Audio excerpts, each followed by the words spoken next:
Good morning, folks. Let me send the sun to the horizon here on Stellarium, update our Skywatcher's delight. Venus and Mercury are easier to see than Jupiter, even if you're not looking out unabated over the Cali coastline. Still makes for a nice sunset. If you're wanting to look ahead and track the planets, here's what's coming up. We've derived this from Stellarium and NASA's JPL orbital diagram for Ceres 1.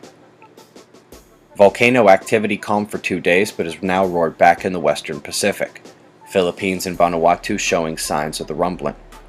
Kudos to the USGS for catching yesterday's North Atlantic quake. Unlike the past 2 days, it was a true North Pole event. Second day of the Quake Watch caught the first 6-pointer in more than a week. We are expecting more in the coming days. You remember the moisture funneling to that low that won't budge atop Europe? Turns out wetness is the least of Norway's problems, as a massive wildfire risk is over a huge area. Australia and New Zealand are sharing a line of cloud cover, only going to rain on the far right and left of the screen, however. Still waiting to see the Bay of Bengal coastline not under some sort of warning. Slow low pressure cell rolling along the southern edge of the Aleutian Islands towards the coast. There will be more storms in the US today, but also heat warnings southwest and flash flooding in the Appalachians. Flaring hasn't done much for 2 days. Think that might change today. The sunspot development on the southern hemisphere is tremendous. It's a traditional beta-class spreading region with a northern companion matching the leading positive blue magnetics. It will also be necessary to watch for development on the northern hemisphere. This is yesterday's solar wind. NASA still claims not to have any idea what hit us. Density in orange above the dotted 10 protons line, with the yellow speed ramping to 600. Today's solar wind shows the gradual density decrease, with the speed headed back up near 800 kilometers per second. This is the coronal hole stream, without question. SOHO monitors the solar wind as well and uses a 3-day plot. The coronal hole stream bunches up particles for a density spike, like a shovel bunches snow on the leading edge of the blade, leaving just the speedy particles in the wake. During these coronal holes, the low-density high-speed wake is often less magnetically disruptive.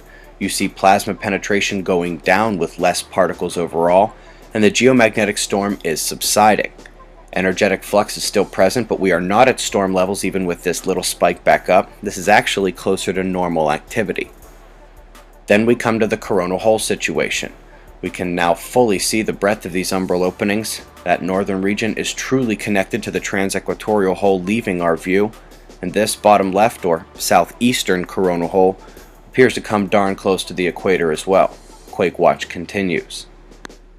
Last note, we are way over hundreds of messages asking where you guys can buy Nemesis music. It's the stuff you're hearing in these videos and the stuff featured in How to Watch the Sun. I've been linking his SoundClick page, but the stuff you've heard on this channel is only available on suspiciousobservers.org in the shop. The website overall is still under major construction, but you should see where we're going with most of this. Nemesis was kind enough to let me use his stuff for free, and I think he deserves something for allowing me to avoid a growing number of copyright complaints from the music industry. Thank you, Justin. As always, shots of our star to close, eyes open. No fear, it's 6:20 a.m. Eastern Time, and that's the news. Be safe, everyone.